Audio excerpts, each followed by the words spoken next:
نحمده ونصلي ونسلم على رسوله الكريم اما بعد فاعوذ بالله من الشيطان الرجيم بسم الله الرحمن الرحيم قال الله تبارك وتعالى في القرآن المجيد والفرقان الحميد تتجافى جنوبهم عن المضاجع صدق الله العظيم وصدق رسوله النبي الكريم۔ حمد و صلات کے بعد ناظرین ذی وقار ایک مرتبہ پھر ایک تحقیقی موضوع کے ساتھ آپ کی خدمت میں حاضر ہیں۔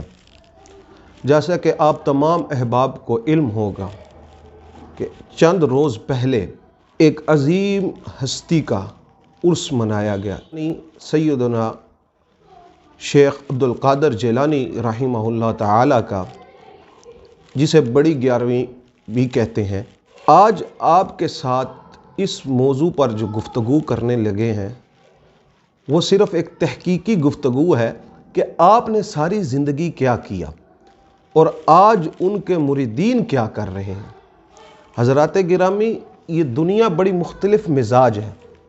اس کی مختلف مزاجی کا اثر یہ ہے کہ ہر شخص کی خواہشات، عادات دوسرے سے جدا ہے۔ اس دنیا میں کئی ایسے لوگ آئے ہیں جن کی یہ کوشش ہوتی تھی کہ ان کا نام ہو جائے، ان کو شہرت مل جائے۔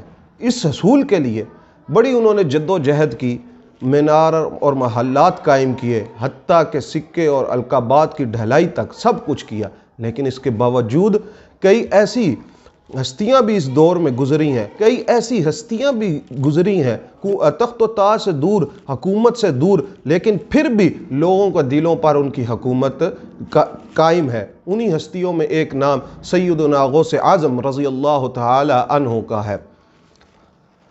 آپ کے بچپن کا واقعہ، جس میں وہ چوری والا بچپن کا واقعہ ہم بڑے شوق سے سنتے بھی ہیں اور سناتے بھی ہیں، لیکن یہ بھول جاتے ہیں کہ بچپن میں، چھوٹی عمر میں سفر کی تکلیف، موسم کے خطرات آخر کیوں اٹھائے؟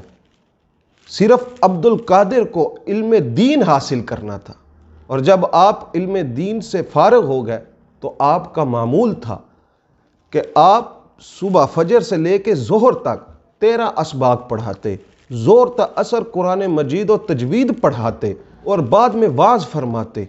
اپنے دور کے بڑے بڑے ائمہ، ابن جوزی جیسے بڑے بڑے ائمہ آپ کے شاگرد ہیں، اور آپ نے 4000 مدارس قائم فرمائے۔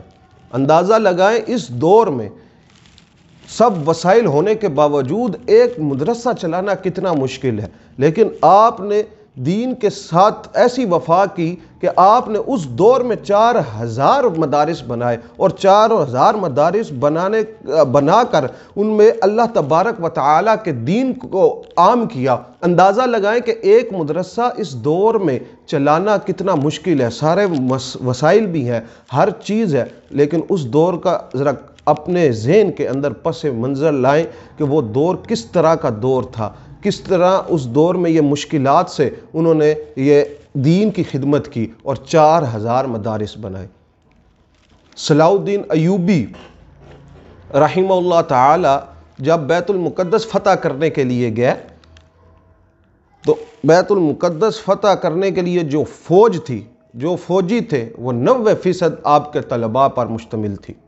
صلاح الدین ایوبی خود آپ کے مدرسے سے پڑھے ہوئے تھے، اور آپ کے والد سیدنا غوث اعظم کے خلیفہ بھی تھے۔ آج اپنے نام کے ساتھ قادری لگانے والے، آج اپنی نسبت غوث اعظم سے جوڑنے والے شریعت اور طریقت اور کا نعرہ لگا رہے ہیں، لیکن حقیقتاً آپ کے جو مشن پر گامزن ہیں، جو آپ کے مشن کو بڑھا رہے ہیں، وہ شخصیات ہیں جو مدارس بنا رہے ہیں، جو مدارس چلا رہے ہیں، جو مدارس میں پڑھا رہے ہیں۔ اصل میں یہ وارث ہیں غوث اعظم رضی اللہ تعالی عنہ کے۔ اسی اسنا میں آپ کو ایک اور واقعہ سناتا چلوں کہ کسی نے پوچھا کہ حضرت آپ کو کب علم ہوا کہ آپ ولی ہیں؟ سوال کرنے والے نے پوچھا۔ یاد رکھیں کہ آپ مادرزاد ولی ہیں۔ ولی 2 قسم کا ہوتا ہے، ایک ہوتا ہے مادرزاد اور ایک وہ ہوتا ہے جو اپنی طاقت سے یا اپنی استطاعت سے اور پیر کے فیض دینے کے بعد جو ہے ولی بنتا ہے۔ ایک ہوتا ہے مادرزاد، یعنی جو ماں کے پیٹ کے اندر سے ہی ولی پیدا ہوتے ہیں، اور آپ کے بچپن کے کئی کرامات، آپ کی بچپن میں کئی کرامات ثابت ہیں۔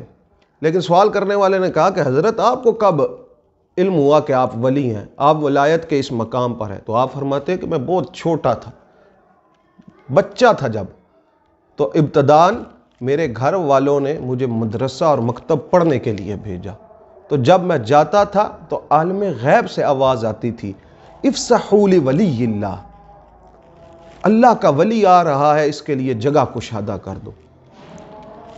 آپ دیکھیں کہ آپ نے اپنی ولایت کا علم ہونے کا بھی سبب جو ہے وہ علم دین کو ٹھہرایا۔ جب میں مدرسے میں پڑھنے جاتا تھا، اور ولایت کی خبر تب دی کہ جب میں پڑھنے جا رہا ہوں، اس وقت میں نے یہ سنا تھا، اس وقت مجھے پتہ لگا تھا کہ میں ولی ہوں۔ آپ نے اپنی ولایت کو بھی علم کے ساتھ جوڑا ہے، آپ نے اپنی ولایت کو بھی دین کے ساتھ جوڑا ہے۔ اور آج ہم محفلیں بھی کر رہے ہیں، بڑے بڑے نعت خوانوں کو بھی بلا رہے ہیں، اور ایک رات میں ہم محفل کر کے سمجھتے ہیں کہ ہم نے دین کی خدمت کر لی اور ہم جنتی ہو گئے۔